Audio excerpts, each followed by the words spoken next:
के दीनदयाल नगर में मिठाई विक्रेता की दबंगई, पुलिस चौकी कूड़ा बाजार के सामने कार में की तोड़फोड़।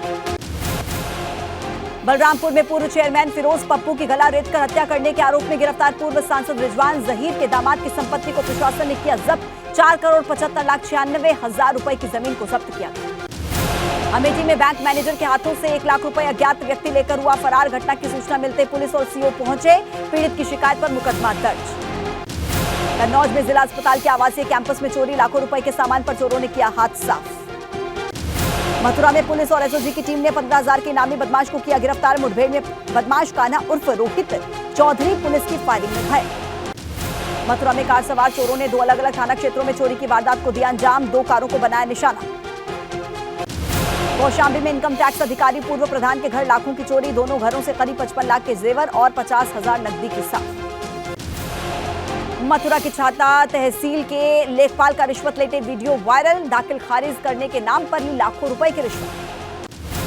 बुलंदशहर में प्रेमिका से मिलने पहुंचे प्रेमी की हत्या, प्रेमिका के परिजनों पर पीट कर हत्या करने का आरोप। मेरठ में सतीश मावी की अवैध कॉलोनी पर चला मेरठ प्रशासन का बुलडोजर, 7वें ऑफिस भी ढहाया गया। नोएडा पहुंची महिला सशक्तिकरण रैली का हुआ जोरदार स्वागत। 1090 के लिए कर रही महिलाओं को जागरूक। गाजियाबाद के साहिबाबाद थाना इलाके में शालीमार गार्डन एक्सटेंशन 2 अपार्टमेंट में बनी 2 दुकानों में लगी आग। ऊपर के माले तक पहुंची आग की लपटें फ्लैट तक पहुंची। कानपुर के बर्रा में विश्व बैंक कॉलोनी में खाली प्लॉट में जमा कबाड़ में लगी आग से हड़कंप। दमकल कर्मियों ने स्थानीय लोगों की मदद से आग पर पाया काबू। हमीरपुर में बिजली की तारों से निकली चिंगारी से खेत में लगी आग। 2 बीघा फसल जलकर खाक। जनपद हापुड़ के मेवाती यान में शॉर्ट सर्किट की वजह से अवैध प्लास्टिक के गोदाम में आग लगने से मचा हड़कंप। लखीमपुर खीरी में एक स्कूल वैन में भीषण आग लगी। शॉर्ट सर्किट के चलते आग लगने से मचा हड़कंप। उत्तर प्रदेश की 2 विधानसभा सीटों पर उपचुनाव का ऐलान। स्वार और 96 सीट पर 10 मई को होगा मतदान। 13 मई को आएंगे नतीजे। कर्नाटक विधानसभा चुनाव की तारीखों का ऐलान। 10 मई को होंगे सभी 224 सीटों पर चुनाव। 13 मई को नतीजे। कर्नाटक बीजेपी प्रभारी अरुण सिंह का दावा, चुनाव में पहले से बेहतर परफॉर्म करेगी बीजेपी। कर्नाटक चुनाव पर कांग्रेस नेता राजीव शुक्ला बोले, कर्नाटक के लोग सरकार बदलने के लिए बेताब हैं। कर्नाटक में कांग्रेस ने करप्शन पर बीजेपी को घेरा। खरगे बोले कि कर्नाटक में 40% की सरकार है। खरगे के पलटवार पर बीजेपी भड़की। प्रहलाद जोशी बोले, कांग्रेस भ्रष्टाचार की जननी है। कर्नाटक में बीजेपी की बड़ी जीत होगी। कुशीनगर को मुख्यमंत्री योगी आदित्यनाथ ने दी 451 करोड़ की योजनाओं की सौगात। नवनिर्मित तहसील का लोकार्पण किया। बोले, बिना भेदभाव के हो रहा है विकास। सीएम योगी ने गोरखनाथ मंदिर परिसर में सुबह जनता दर्शन में लोगों की फरियाद सुनी। जनता दर्शन में प्रदेश के अलग अलग जिलों से 700 फरियाद आई। गृह मंत्री अमित शाह 7 अप्रैल को यूपी का करेंगे दौरा। कौशाम्बी महोत्सव के उद्घाटन समारोह में होंगे शामिल। सांसद खेल स्पर्धा के समापन और दलित सम्मेलन में भी करेंगे शिरकत। वाराणसी में कांग्रेस कार्यकर्ताओं ने राहुल गांधी का किया अनोखा समर्थन। कांग्रेस के प्रांतीय अध्यक्ष ने अपने घर के बाहर लिखा बोर्ड पर, मेरा घर राहुल गांधी का घर। फर्रुखाबाद में जर्जर हाईटेंशन लाइन टूटकर गिरी। तार की चपेट में आने से बच्ची की मौके पर मौत। बच्ची का भाई भी करंट लगने से झुलसा। मथुरा में ट्रायल के दौरान वंदे भारत एक्सप्रेस से टकराई नीलगाय। ट्रेन की चपेट में आने से नीलगाय की मौत। रामनगर में G20 समिट में पहुंचे विदेशी मेहमान। सम्मेलन में हिस्सा लेने आए 17 देशों के 51 प्रतिनिधि। उत्तराखंड पहुंचने पर पहाड़ी अंदाज में हुआ स्वागत।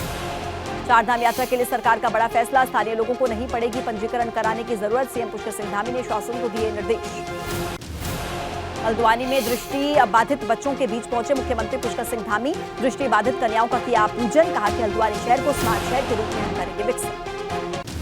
उत्तराखंड में एक जनपद से दूसरे जनपद में दवाई सप्लाई कर रहे ड्रोन का परीक्षण हुआ सफल। सरकार ड्रोन से दवाई सप्लाई करने के लिए ड्रोन कॉरिडोर बनाने की कर रही है तैयारी। अल्मोड़ा पहुंचे कांग्रेस के नेता प्रदीप टमटा ने G20 को लेकर भाजपा पर निशाना साधा। कहा कि तिरंगे को हटाकर भाजपा ने लगाया अपना झंडा। केदारनाथ धाम में फिर से बर्फबारी शुरू। बर्फबारी के कारण रास्ते में गिरी बर्फ को हटाने में हो रही है दिक्कत। बड़े बड़े ग्लेशियर्स को काटकर बनाया जा रहा है रास्ता। उत्तराखंड विधानसभा अध्यक्ष ऋतु खंडूरी ने कोटद्वार में सिद्धपीठ दुर्गा देवी मंदिर में पूजा की। 9 दुर्गा के प्रतीक 9 कन्याओं को भोजन करवाकर आशीर्वाद दिया। देहरादून में चारधाम यात्रा के रजिस्ट्रेशन की अनिवार्यता खत्म करने को लेकर तीर्थ पुरोहितों ने सीएम को दिया धन्यवाद। सीएम ने हाई लेवल मीटिंग करके स्थानीय लोगों के लिए रजिस्ट्रेशन खत्म करने का निर्णय लिया। रुड़की पहुंचे स्वास्थ्य मंत्री धन सिंह रावत ने कोरोना को लेकर सतर्कता बरतने के निर्देश दिए। मंत्री ने कहा, अप्रैल में सभी अस्पतालों में कोरोना को लेकर फिर से मॉक ड्रिल की जाएगी। पिथौरागढ़ में पहली बार महिलाएं सौर ऊर्जा से बिजली उत्पादन करेंगी। इसके लिए महिलाओं को प्रशिक्षण दिया जाएगा। जोशीमठ के मोल्टा गांव में आजादी के बाद पहली बार पहुंची बस, ग्रामीणों ने मिठाई बांटकर जाहिर की खुशी। पिथौरागढ़ में मार्च के महीने में मौसम लगातार बदल रहा है अपना मिजाज और मौसम में बदलाव से तापमान में आ रही है गिरावट। गाजियाबाद के कई क्षेत्रों में पानी का स्तर 350 के पार पहुंचा। पानी का स्तर गिरने से लोग बोतल का पानी खरीदकर पीने को मजबूर। लखनऊ कानपुर रेल रूट पर रेल संचालन बाधित। मेमो ट्रेन गुजरने के बाद ट्रेनों की रफ्तार पर लगा ब्रेक। कानपुर से लखनऊ जाने वाली ट्रेनों को रोका गया।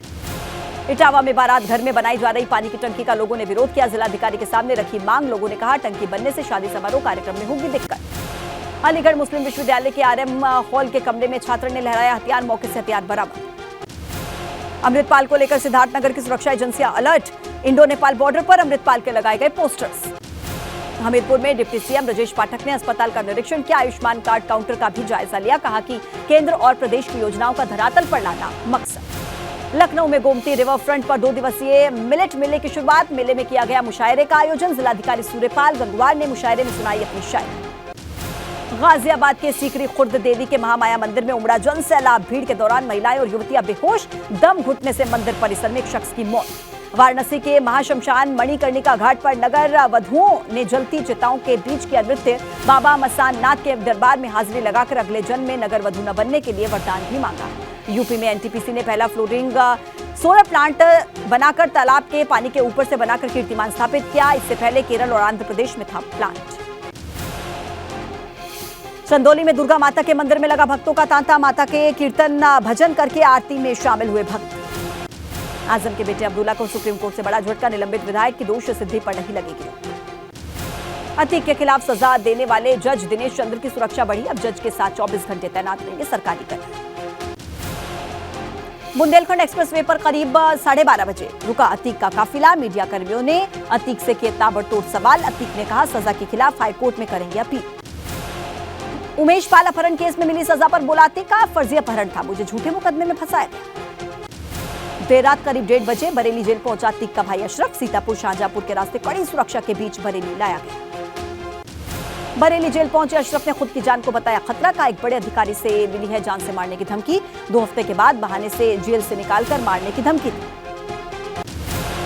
कृष्ण जन्मभूमि ईदगाह विवाद में बड़ा फैसला सुनाया गया है। दरअसल मथुरा सिविल कोर्ट ने सर्वे कराने का आदेश दिया है। अमीन सर्वे कराने के आदेश सिविल कोर्ट ने दिए हैं। 17 अप्रैल को मामले की अगली सुनवाई होगी, लेकिन उससे पहले सर्वे कराना होगा। श्री कृष्ण जन्मभूमि ईदगाह विवाद में यह बड़ा फैसला कोर्ट की तरफ से सुनाया गया। मथुरा सिविल कोर्ट ने अपना डिसीजन सुनाया है, सर्वे कराने का आदेश दिया है। और देखिए अमीन सर्वे कराया जाएगा 17 अप्रैल को। मामले की अब अगली सुनवाई होगी, लेकिन उससे पहले सर्वे कराना यह बड़ा फैसला। श्री कृष्ण जन्मभूमि ईदगाह विवाद में दोनों पक्षों की तरफ से देखिए लगातार इंतजार किया जा रहा था और अब यह बड़ा आदेश आ चुका है, सर्वे कराया जाएगा। आज श्री कृष्ण जन्म स्थान और शाही ईदगाह विवाद मामले में मथुरा कोर्ट ने अहम फैसला सुनाया है, जिसमें कोर्ट ने आदेश दिया है कि अब शाही ईदगाह मस्जिद की अमीन सर्वे की जाएगी।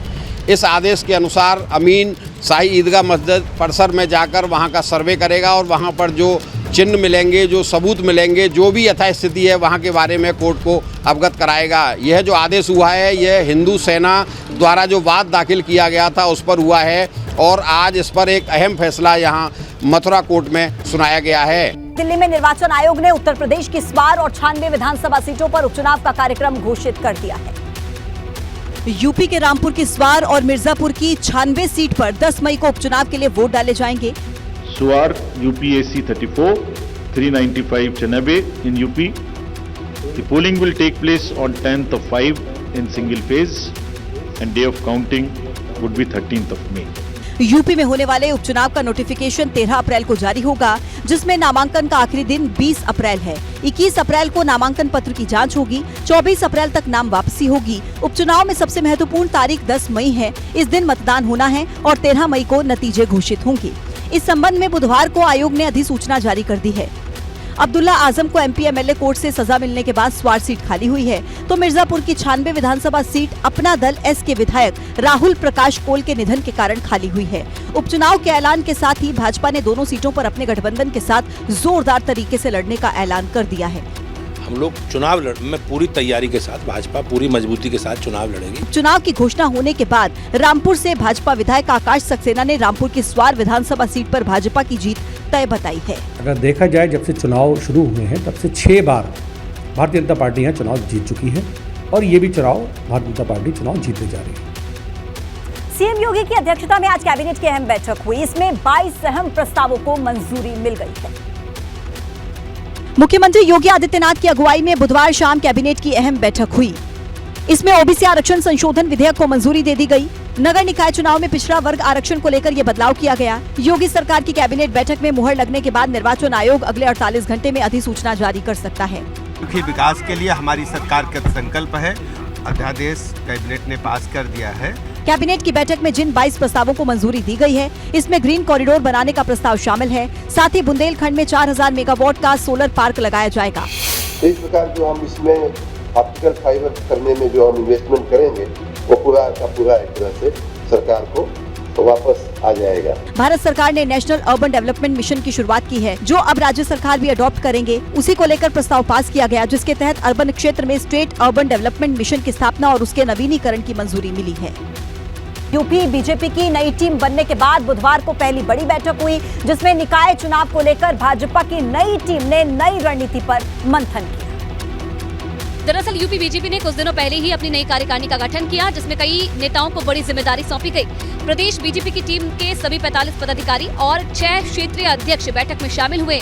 इन सभी पदाधिकारियों की वैसे तो आज औपचारिक मुलाकात थी, लेकिन चुनावी सरगर्मियों के बीच होने वाली बैठक का मुद्दा निकाय चुनाव ही था।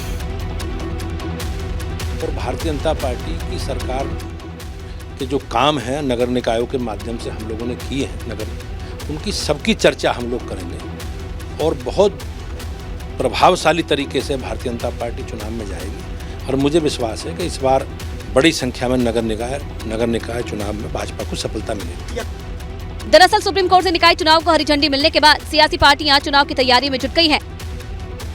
माना जा रहा है कि भूपेंद्र सिंह की नई टीम के कंधों पर बड़ी जिम्मेदारी है, क्योंकि 2024 के लोकसभा चुनाव से पहले निकाय चुनाव को सेमीफाइनल के तौर पर देखा जा रहा, यानी मिशन 80 के लिए बीजेपी की टीम 53 तैयार है। उत्तराखंड के रामनगर में G20 की बैठक का दूसरा दिन था आज, और दूसरे दिन chief science adviser round table में सभी 17 देशों के 38 डेलीगेट्स ने विज्ञान से जुड़े विषयों पर चर्चा की, जिसका उद्देश्य G20 के सदस्य देशों के मुख्य विज्ञान सलाहकारों और उनके समकक्षों के साथ आमंत्रित देशों को एक साथ लाना है। दरअसल ये बैठक 4 राउंड में हुई, जिसमें पहला विषय रोग नियंत्रण और महामारी से निपटने पर, दूसरा विषय वैज्ञानिक ज्ञान तक पहुंच बढ़ाने के लिए, तीसरा विषय प्रौद्योगिकी के क्षेत्र में विविधता लाने पर और चौथा विषय समावेशी विकास को लेकर। देखिए, ये हमारे लिए बहुत बड़ी बात है। मैं समझता हूँ कि भारतवर्ष की जो इतनी सारी मीटिंगें हो रही हैं, उनमें से जो 4-5 प्रमुख मीटिंगें हैं, उनमें से राउंड द टेबल मीटिंग एक भी है, और उसमें हमारे उत्तराखंड के अंदर हो रही, रामनगर के अंदर हो रही। हमने सभी अतिथियों का, आने वाले सभी हमारे मेहमानों का हम सभी का स्वागत कर रहे हैं। बहरहाल G20 का अहम काम आर्थिक सहयोग है, जिसमें शामिल होने वाले देशों की कुल GDP दुनिया भर के देशों की 80% है। ये देश मिलकर न सिर्फ ग्लोबल इकोनॉमी पर काम करते हैं, बल्कि आर्थिक स्थिरता और जलवायु परिवर्तन और हेल्थ से जुड़े मुद्दों पर भी बात करते हैं। कानपुर में राष्ट्रीय खटीक समिति के कार्यक्रम में पहुंचे सपा अध्यक्ष अखिलेश यादव का चुनावी अंदाज दिखा। इस दौरान अखिलेश ने भाजपा को जमकर घेरा। अखिलेश यादव ने आरोप लगाया कि भाजपा लगातार विपक्ष को कमजोर करने में लगी है, सरकार आजादी के खिलाफ है। उन्होंने एक बार फिर से ईवीएम के मुद्दे को हवा दे दी। इन्हें हराना ईवीएम से ही पड़ेगा। जब ईवीएम से हरा दोगे, उसके बाद बैलेट पेपर अपने आप आ जाएगा। अखिलेश यादव यही नहीं रुके, कहा 2024 का चुनाव संविधान बचाने का आखिरी चुनाव है और रामराज समाजवाद तभी आएगा जब जातीय जनगणना होगी। देश को अगर कोई राम राज्य की तरफ ले जा सकता है तो वो जाति जनगणना है, समाजवाद की ओर कोई ले जा सकता है तो वो जाति जनगणना है। मैं उन्हीं से जानना चाहता हूँ, सबका साथ सबका विकास कैसे संभव है जब हमें और आपको गिना ही नहीं गया, हमें और आपको आबादी में गिनती में रखा ही नहीं गया। हालांकि अखिलेश यादव का ये बयान उस वक्त आया जब निकाय चुनाव और उपचुनाव की तारीखों का ऐलान हो चुका है। ऐसे में देखा जा रहा है कि अखिलेश यादव अब पूरी तरह से चुनावी मोड में आ गए हैं और यही वजह है कि भाजपा पर सवालों की बौछार करती है। वहीं निकाय चुनाव में बसपा महिला कार्ड खेलने की तैयारी में नजर आ रही है। बसपा निकाय चुनाव के प्रचार की जिम्मेदारी महिलाओं को सौंपने की योजना बना रही है। यही वजह है कि अब बसपा ने निकाय चुनाव में प्रचार की जिम्मेदारी महिला विंग को सौंपी है। दरअसल बसपा इस बार बूथ स्तर पर अभियान शुरू कर रही है। हर बूथ पर महिला विंग तैयार कर रही है। टीम में तेज तर्रार ज्यादा पढ़ी लिखी महिला कार्यकर्ता होंगी। इसके साथ ही जो प्रचार में सक्रिय रही हों। आगामी चुनाव को लेकर बसपा इस बार एक खास रणनीति तैयार कर रही है और ये रणनीति है आधी आबादी यानी महिलाओं को लेकर चुनावी मैदान में उतरने की। इससे पहले बसपा युवाओं की फौज तैयार करने की योजना पर काम शुरू कर चुकी है और अब महिलाओं को लेकर भी बसपा एक खास रणनीति तैयार कर रही है। आगामी निकाय चुनाव में भी इसकी एक झलक देखने को मिलेगी। हालांकि निकाय चुनाव को लेकर बसपा प्रमुख मायावती जल्द ही लखनऊ में समीक्षा बैठक भी करेंगी, जिसके लिए सभी कोऑर्डिनेटर्स को तैयारी करने और बूथ स्तर पर चल रहे अभियान का पूरा रिकॉर्ड तैयार करने के निर्देश दिए हैं। वैसे तो कांग्रेस ने भी 2022 के विधानसभा चुनाव में महिला कार्ड खेला था, जब 40% टिकट महिलाओं को दिए गए थे, लेकिन फिर भी कांग्रेस को कोई फायदा नहीं हुआ था और कुल 403 विधानसभा सीटों में से सिर्फ 2 ही पार्टी जीत सकी थी। अब देखना ये होगा कि बसपा को महिला कार्ड से कितना फायदा होता है। राहुल गांधी की लोकसभा सदस्यता खत्म होने के बाद से भाजपा उनकी टिप्पणी को पूरे पिछड़ा वर्ग के अपमान से जोड़कर नया मैदान सजाने में जुट चुकी है। भारतीय जनता पार्टी ने इसे बड़ा चुनावी मुद्दा बनाने की तैयारी कर ली है, जिसके लिए भाजपा के पिछड़ा वर्ग मोर्चा में देशव्यापी अभियान की रूपरेखा बना ली गई है। 6 अप्रैल को पार्टी के स्थापना दिवस पर भाजपा ओबीसी मोर्चा गांव-गांव चलो घर घर चलो अभियान का शुभारंभ करेगी। हरियाणा के मानेसर में होने वाले इस कार्यक्रम की शुरुआत भाजपा के राष्ट्रीय अध्यक्ष जेपी नड्डा करेंगे, जिसके लिए भाजपा के 84 लोकसभा और 22 राज्यसभा ओबीसी सांसदों को बैठक में बुलाया गया। मोर्चा ने 1 लाख गाँवों में 1 करोड़ घरों में संपर्क और संवाद का संकल्प लिया है। 14 अप्रैल तक चलाए जाने वाले इस कार्यक्रम में सभी सांसदों से उनके क्षेत्र का अपडेट लिया जाएगा। साथ ही सांसदों को ओबीसी वोटर्स को संगठित करने के निर्देश भी दिए जाएंगे।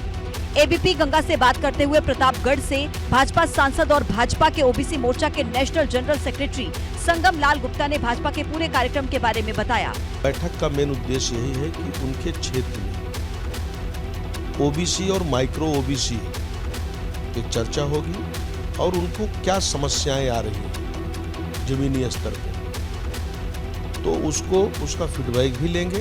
भारतीय जनता पार्टी ने 23 मार्च को बिहार, राजस्थान, ओडिशा और दिल्ली में 4 नए प्रदेश अध्यक्षों की नियुक्ति की है, जिनमें से 2 ओबीसी समुदाय से आते हैं। उधर कांग्रेस के पूर्व सांसद राहुल गांधी को दिल्ली में 12 तुगलक लेन स्थित बंगला खाली करने का नोटिस मिलते ही अब कांग्रेस ने मेरा घर राहुल गांधी का घर अभियान शुरू कर दिया है। यही नहीं, वाराणसी में कांग्रेस के प्रदेश प्रांतीय अध्यक्ष अजय राय ने तो विधिवत शंखनाद करवाकर अपने घर के बाहर राहुल गांधी के नाम पर पोस्टर भी चस्पा करवा दिया। हम सब लोग अपना मकान उनको समर्पित करते हैं। ये सारी चीज़ देखिए, हम पत्नी सारे लोगों ने हम लोगों ने बनाया कि मैं श्री राहुल गांधी जी को का घर है ये।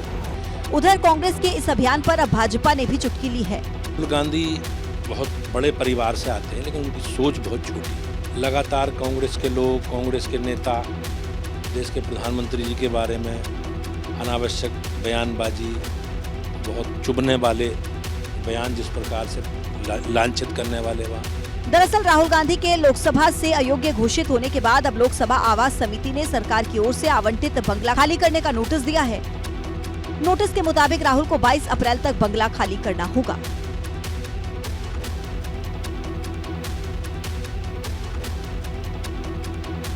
उमेश पाल अपहरण केस में अतीक के भाई अशरफ को अदालत ने भले ही बरी कर दिया है, लेकिन अशरफ ने अपनी जान को खतरा बताकर एक नई सनसनी फैला दी। दरअसल उमेश पाल अपहरण केस कल फैसला आया और इसी फैसले की घड़ी में अशरफ की अदालत में पेशी हुई थी, जिसके लिए अशरफ को बरेली जेल से प्रयागराज लाया गया था। अदालत ने अशरफ को बरी किया तो उसे वापस बरेली जेल भेजा गया। बरेली जेल पहुंचते ही उसने एबीपी गंगा के कैमरे पर कहा एक बड़े अधिकारी ने उसे जान से मारने की धमकी दी है। चीफ जस्टिस को और इलाहाबाद के चीफ जस्टिस को और माननीय मुख्यमंत्री को मेरा बंद लिफाफा पहुंच जाएगा अगर मेरी हत्या होती है तो। अब सवाल ये है कि जिन माफिया ब्रदर्स ने सालों साल तक पूरे उत्तर प्रदेश में दहशत का राज कायम करके रखा था, उस माफिया को आखिर किससे जान का खतरा है? इसका जवाब बीजेपी नेता सिद्धार्थ नाथ सिंह ने दिया है। कहते हैं पहले जिनको डॉन होने का गुमान था, उन्हें अब योगी फोबिया हो गया है। डॉन और माफिया का फोबिया चलता था। आज आप लोग इस तरह की जब बात करते हो तो एक बात जरूर सिद्ध हो रही है कि आप सबके अंदर अब योगी फोबिया भी आ गया है। प्रयागराज की एक विशेष अदालत ने पूर्व विधायक राजू पाल हत्याकांड मामले के प्रमुख गवाह रहे उमेश पाल के अपहरण के करीब 17 साल पुराने मामले में माफिया अतीक अहमद समेत 3 आरोपियों को दोषी ठहराते हुए उम्र कैद की सजा सुनाई थी और उसके भाई अशरफ समेत 7 आरोपियों को सबूतों के अभाव में बरी कर दिया था। और अयोध्या से श्री राम लला की मूर्ति पर बहुत बड़ा अपडेट सामने आया है। अयोध्या में श्री राम जन्मभूमि मंदिर निर्माण को लेकर 2 दिन तक चली बैठक खत्म हो गई है। इस बैठक से एक बड़ा अपडेट सामने आया। अपडेट ये है कि रामलला की जिस प्रतिमा की प्राण प्रतिष्ठा गर्भगृह में की जाएगी वो 51 इंच होगी, जो खड़ी मुद्रा में होगी। 4 फुट 3 इंच की रामलला की मूर्ति का निर्माण होगा। गर्भगृह में बने एक चबूतरे पर स्थापित की जानी है, जिसकी ऊंचाई लगभग 1 फुट की होगी। हमारी कोशिश रहेगी इसी अप्रैल महीने में मूर्ति का निर्माण शुरू हो जाए। कभी न कभी 51 इंच की खड़ी मूर्ति। इसके अलावा मूर्तिकार को श्री राम मंदिर के लिए जटायु की मूर्ति बनाने को कहा गया है। चंपत राय ने ये भी बताया कि अयोध्या में प्रतिदिन कितने श्रद्धालु और पर्यटक कितनी संख्या में आते हैं और कहां-कहां पर जाते हैं। इनका आकलन रेलवे की निर्माण एजेंसी राइट्स लगा रही है। साथ ही बैठक में फैसला लिया गया कि रामनवमी के मौके पर करीब 1 लाख भक्तों को प्रसाद बांटा जाएगा। और निर्माण स्थल पर गर्भगृह फूलों से सज्जा होगी। श्री राम जन्मभूमि तीर्थ क्षेत्र ट्रस्ट के पदाधिकारियों और निर्माण समिति के सदस्यों ने अयोध्या की हवाई पट्टी के निर्माण कार्य का निरीक्षण भी किया। मुख्यमंत्री योगी आदित्यनाथ ने गौतम बुद्ध की स्थली कुशीनगर को 2000 करोड़ रुपए के प्रोजेक्ट्स का बड़ा तोहफा दिया है। बुधवार को खड्डा तहसील में लगभग 422 करोड़ रुपए की लागत से 329 परियोजनाओं का लोकार्पण किया। इसके साथ ही जिले में करीब 1546 करोड़ रुपए की लागत से 461 परियोजनाओं का शिलान्यास भी किया। खड्डा के गांधी किसान इंटर कॉलेज में सीएम योगी ने कहा कि उत्तर प्रदेश अब माफिया पर नहीं, महोत्सव पर भरोसा करता है। दंगे हो जाते थे, हर पर्व और त्योहार के पहले एक घटना हो जाता था।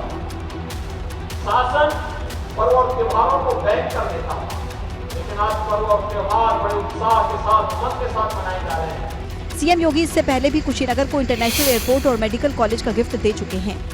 कुशीनगर में मुख्यमंत्री ने उत्तर प्रदेश में हो रहे विकास के बारे में भी बात की और कहा कि शासन की हर योजना का लाभ हर व्यक्ति तक पहुंच रहा है। आज जो आपको देखने को मिल रहा है, ये वही प्रदेश है जिस प्रदेश में विकास के पैसा खर्च नहीं होता था। ये पैसा को चंद लोगों की जेब में चला जाता था। कार्यक्रम की शुरुआत से पहले खड्डा तहसील क्षेत्र में ही मुख्यमंत्री ने पहले यज्ञ और पूजन किया और गुब्बारे उड़ाए। साथ ही प्रदेश के लोगों को चैत्र नवरात्र और श्री राम नवमी की बधाई दी। बड़ी खबर, गुजरात के साबरमती पहुंच चुका है अतीक अहमद। करीब 23 घंटे के अंदर साबरमती पहुंचा है अतीक अहमद। इस वक्त की बड़ी जानकारी आप तक पहुंचा रहे हैं। नैनी जेल से साबरमती जेल तक का सफर पूरा हुआ। गुजरात के साबरमती पहुंच चुका है अतीक अहमद और करीब 23 घंटे में साबरमती पहुंचा है अतीक अहमद। देखिए, जब साबरमती जेल से नैनी जेल पहुंचा था उस वक्त पर 23 घंटे 42 मिनट का समय लगा था और अब वापस पहुंचने में 42 मिनट कम, यानी कि 22 घंटे। देखिए, एक बड़ा अपडेट हमारे पास आया है। 22 घंटे में साबरमती पहुंचा है अतीक अहमद, यानी कि पहले के मुकाबले ये समय काफी कम लगा है। गुजरात के साबरमती पहुंच चुका है अतीक अहमद। ये इस वक्त की बड़ी खबर, तस्वीरों के साथ लाइव तस्वीरें हम आपको दिखा रहे हैं साबरमती जेल से। अतीक अहमद इस वक्त साबरमती जेल में पहुंच चुका है। ये पूरा काफिला जो टीम पूरी चली थी नैनी जेल से, वो इस वक्त साबरमती जेल पहुंच गई है और ये जो सफर है ये 22 घंटे का रहा है।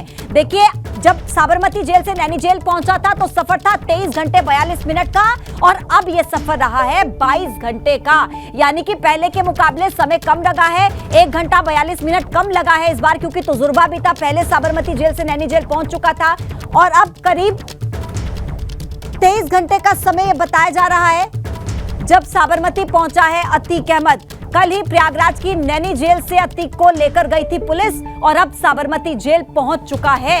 ये इस वक्त का बड़ा अपडेट एबीपी गंगा पर आप देख रहे हैं। एबीपी गंगा की टीम भी इस काफिले के पीछे लगातार पहुंचकर आप तक अपडेट पहुंचा रही थी और देखिए, अब ये बड़ी जानकारी जो सामने आई है वो ये है कि साबरमती जेल पहुंच चुका है अतीक अहमद और ये पूरा काफिला। अब आगे की फॉर्मेलिटीज देखिए, जिस तरीके से होती है साबरमती जेल, अंदर ले जाया जाएगा और फिर आगे जिस तरीके से कार्रवाई होगी, कागजी कार्रवाई, फॉर्मेलिटीज तमाम तरीके की वो पूरी की जाएंगी। तो गुजरात की साबरमती जेल पहुंच चुका है अतीक अहमद। ये इस वक्त की बड़ी जानकारी आप देख रहे हैं एबीपी गंगा पर। जानकारी जो सामने आ रही है, तस्वीरें देखिए, ये देखिए तस्वीरें एबीपी गंगा पर, एक्सक्लूसिव तस्वीरें हैं। ये पूरा काफिला इस वक्त साबरमती जेल में पहुंच चुका है। सुरक्षा व्यवस्था के चाक चौबंद इंतजामों के बीच और मीडिया कर्मियों की वहां पर मौजूदगी, जो सभी कोशिश यही कर रहे हैं कि तस्वीरों में कैद किया जा सके। ये देखिए, ये साबरमती जेल में अतीक अहमद और ये पूरा काफिला दाखिल हो रहा है। ये लाइव तस्वीरें, आप एक्सक्लूसिव तस्वीरें एबीपी गंगा पर देख रहे हैं। साबरमती जेल पहुंच चुका है अतीक। एक्सक्लूसिव तस्वीरें ये देखिए, ये वज्र वाहन जो इस वक्त अंदर की तरफ जा रहा है और बिल्कुल देखिए जिस तरीके से काले कपड़े के साथ इसे ढका हुआ है और यही माना जा रहा है कि यही वो वज्र वाहन है जिसके अंदर अतीक अहमद है। अब देखिए ये तस्वीरें आपको दिखा रहे हैं हम और पूरे सुरक्षा व्यवस्था के चाक चौबंद इंतजामों के बीच पुलिसकर्मी यहां पर तैनात है। अब साबरमती जेल परिसर के अंदर ये वज्र वाहन दाखिल होते हुए आप देख रहे हैं एबीपी गंगा पर, क्योंकि जिस तरीके से सुरक्षा व्यवस्था के इंतजाम आपने पहले भी देखे थे, ठीक उसी तरीके से ये पूरी टीम अंदर साबरमती जेल के दाखिल करेगी। कागजी कार्रवाई जो फॉर्मेलिटीज होने वो तमाम फॉर्मेलिटीज पूरी की जाएंगी। अब देखिए इस वज्र वाहन से बाहर निकाला जा रहा है। एक्सक्लूसिव तस्वीरें, लाइव तस्वीरें आप एबीपी गंगा पर देख रहे हैं। वज्र वाहन से बाहर निकाला जा रहा है। सुरक्षा व्यवस्था के तमाम इंतजामों के बीच पूरी टीम यहां पर तैनात है। 24 मेंबर्स की ये टीम जो यहां पर पहुंची है अतीक अहमद को लेकर। ये पूरा काफिला इस वक्त तैयार है क्योंकि अब इस प्रिजन वैन से बाहर निकाला जाना है और साबरमती जेल के अंदर अतीक अहमद को लेकर जाना है। तमाम पुलिसकर्मी आपको तस्वीर, ये देखिए अतीक अहमद आपको नजर आया। एक्सक्लूसिव तस्वीर, अतीक अहमद को वज्रवाहन से बाहर निकाला गया और अब देखिए अंदर साबरमती जेल के अंदर ले जाया गया। ये देखिए लाइव तस्वीरें बीपी गंगा पर, एक्सक्लूसिव तस्वीरें। जेल के अंदर एंट्री हो चुकी है, वज्र वाहन से बाहर निकाल लिया गया है अतीक अहमद को और अब सीधे जेल परिसर के अंदर एंट्री और गेट बंद। ये तस्वीर एक्सक्लूसिव आप देख रहे हैं एबीपी गंगा पर। अतीक अहमद साबरमती जेल के अंदर दाखिल हो चुका है। ये वज्र वाहन वही है जिसमें अतीक अहमद को नैनी जेल से लाया गया है। पूरी टीम अपने काफिले के साथ अतीक अहमद को लेकर यहां पर पहुंची और अब देखिए नीचे उतारकर जेल परिसर के अंदर ये एंट्री। लाइव तस्वीरें उसकी आपने एबीपी गंगा पर देखी हैं। एक्सक्लूसिव तस्वीर देखिए, ये गेट, यहीं पर अतीक अहमद को अंदर ले जाया गया है और देखिए अंदर दाखिल कर लिया गया है। पुलिसकर्मियों की यहाँ पर पूरे तरीके से ड्यूटी लगाई गई थी, जिम्मेदारी सुनिश्चित की गई थी और उसी जिम्मेदारी के तहत अतीक अहमद को सुरक्षित तरीके से नैनी जेल से पहुंचा दिया गया। चेहरा तो पूरा उतरा हुआ है सर। अभी 24 घंटे का सफर है सर। कितना घंटा क्या मेडिकल क्या है? चलिए अब हम लोग कुछ इसके बारे में कुछ नहीं कह पाएंगे। आप लोग जो हुआ है सामने देखे हैं, कितना समय लगा आए गए, इतना बता दिया। स्थिति कैसी है कुछ नहीं, उसके बारे में हम कुछ नहीं कमेंट करेंगे। आज 2 टाइम हुआ ना खाना, कोई कमेंट हम नहीं करेंगे। तबीयत कैसी है उसकी, कोई अपडेट? नहीं, उसके बारे में हम कोई कमेंट नहीं करेंगे। सर स्थिति ऐसी बता सर, नॉर्मल है सर, स्थिति बता कुछ तो बोला सर। कुछ बात नहीं सर आपकी आ रहे हैं सर। और फिर हेल्थ के बारे में पूरा हमने सहयोग करा सर। आप थोड़ा सवाल है हेल्थ के बारे में। हमारे जो अधिकारीगण को निर्देश था, हम लोगों ने सकुशल ला के यहाँ पहुँचा दिया। हमारा बस इतना काम था, उनको सकुशल ला के हेल्थ के बारे में। हेल्थ के बारे में अरे अरे वायर कौन खींच रहा है यार? सर हेल्थ के बारे में बताइए। सर उनकी वायर कहाँ से यार कभी निकालेंगे? कितना डायबिटीज बढ़ी थी, बीपी लो हुआ था? कुछ नहीं, हमको उसके बारे में कुछ नहीं बताना है ना, तो हमको उसके बारे में जानकारी जो हमको जिम्मेदारी दी गई थी। डॉक्टर की टीम भी थी साथ में आपके? सर ये तो बता सकते हैं डॉक्टर की टीम थी आपकी? सर क्या सर आप आंसर दीजिए ना सर। आंसर दीजिए ना।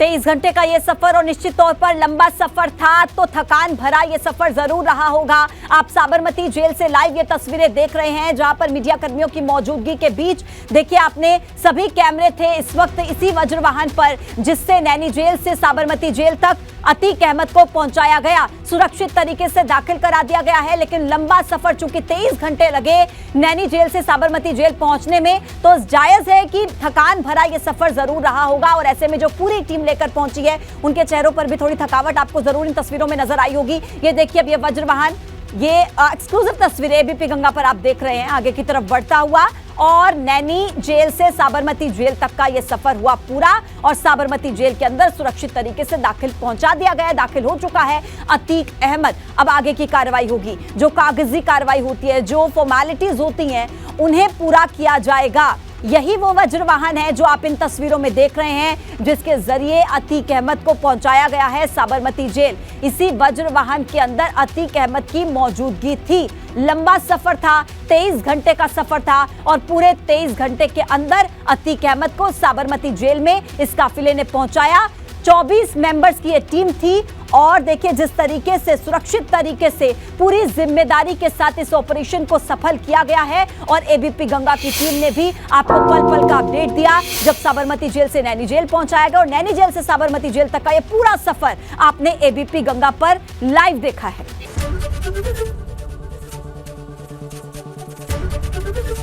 एबीपी गंगा, खबर आपकी, जुबान आपकी।